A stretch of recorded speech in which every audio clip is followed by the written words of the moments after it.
96 days. And I want to talk about the peaceful transfer of power, which, of course, we all know is a cornerstone of our democracy, and the role of a president in a moment of crisis.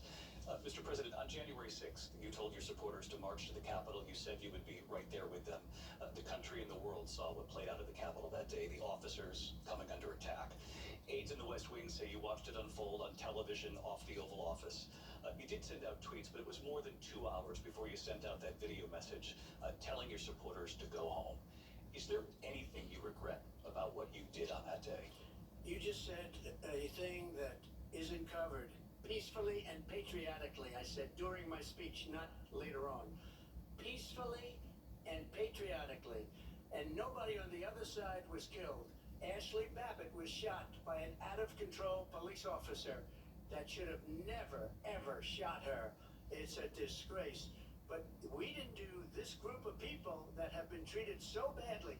I ask, what about all the people that are pouring into our country and killing people that she allowed to pour in? She was the border czar, remember that.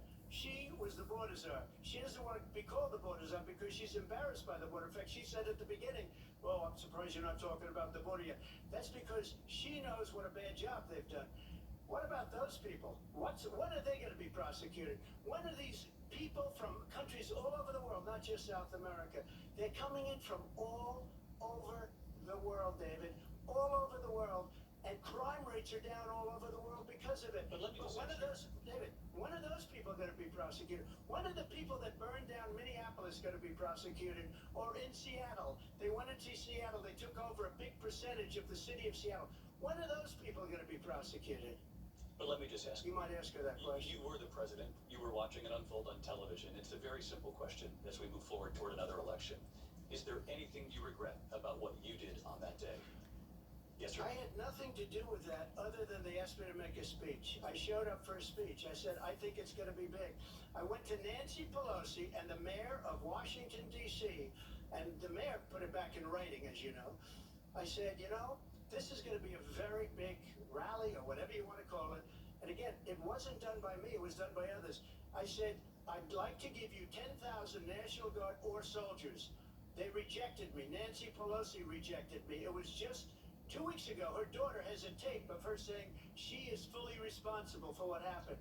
They want to get rid of that tape. It would have never happened if Nancy Pelosi and the mayor of Washington did their jobs. I wasn't responsible for security. Nancy Pelosi was responsible. She didn't do her job. The question was about you as president, not about former Speaker Pelosi, but I do want Vice President Harris to respond here. I was at the Capitol on January 6th. I was the vice president-elect. I was also an acting senator. I was there. And on that day, the President of the United States incited a violent mob to attack our nation's capital, to desecrate our nation's capital. On that day, 140 law enforcement officers were injured, and some died. And understand, the former president has been indicted and impeached for exactly that reason. But this is not an isolated situation. Let's remember Charlottesville, where there was a mob of people carrying tiki torches, spewing anti-Semitic hate. And what did the president then at the time say? There were fine people on each side. Let's remember that when it came to the Proud Boys, a militia, the president said, the former president said, stand back and stand by. So for everyone watching who remembers what January 6th was, I say, we don't have to go back. Let's not go back. We're not going back. It's time to turn the page.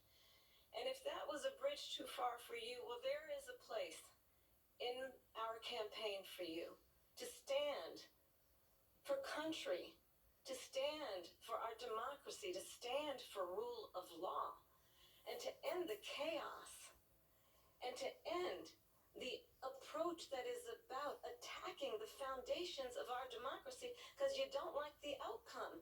And be clear, on that point, Donald Trump, the candidate, has said in this election there will be a bloodbath if this and the outcome of this election is not to his liking. Let's turn the page on this. Let's not go back. Let's chart a course for the future. cannot go backwards to the past. Let me just follow up here.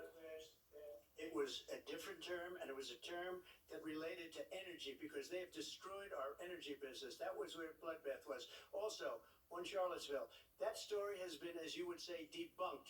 Laura Ingraham, Sean Hannity, Jesse, all of these people, they covered it. If they go an extra sentence, they will see it was perfect.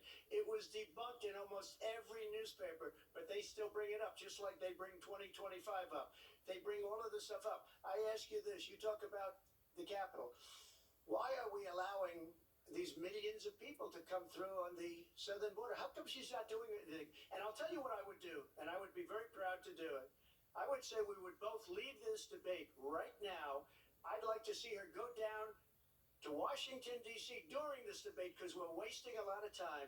Go down to, because she's been so bad, it's so ridiculous.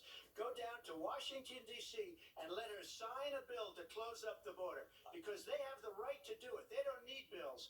They have the right to do it. The President of the United States, you'll get him out of bed, you'll wake him up at 4 o'clock in the afternoon, you'll say, come on down to the office, let's sign a bill.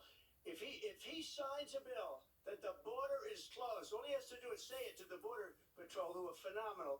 If they do that, the border is closed. Mr. Those President, people are killing many people, unlike J6. we talked immigration here tonight. I do want to focus on this next issue to both of you.